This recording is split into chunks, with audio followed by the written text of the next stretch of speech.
কাঁচা আমের চাটনি তৈরি করছি, অনেকটা হয়ে গেছে। এবার আমি ওই মশলাটা দেব।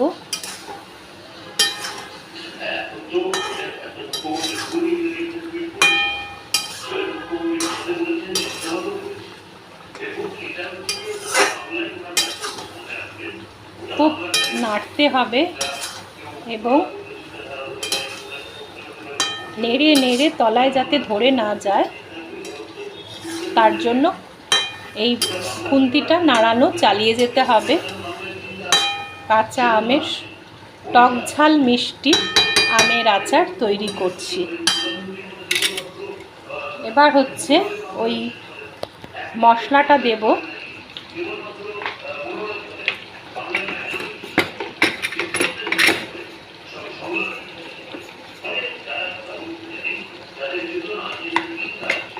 মশলাটা হচ্ছে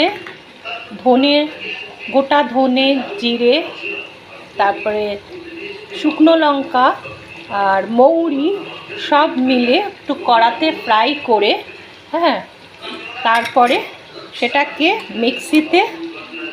মিক্সিতে ফ্রাই করে নিয়েছি, মানে ডাস্ট করে নিয়েছি। এবার এই ডাস্টটা এখানে দিয়ে দিচ্ছি।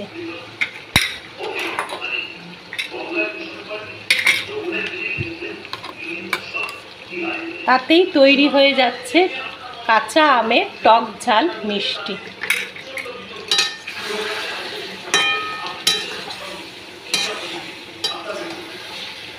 ও কালারটা যা হয়েছে না, দারুণ।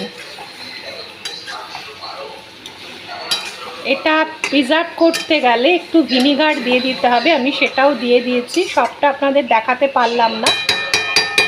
তবে এটা ভিনিগারটা দিলে কি এটা অনেক দিন আপনি প্রিজার্ভ করে রাখতে পারবে, নষ্ট হয়ে যাবে না। এই আর একটু দিয়ে দিচ্ছি, খুব বেশি দেয়া যাবে না, যতটা 2-3 চামচ দিলেই হয়ে যাবে।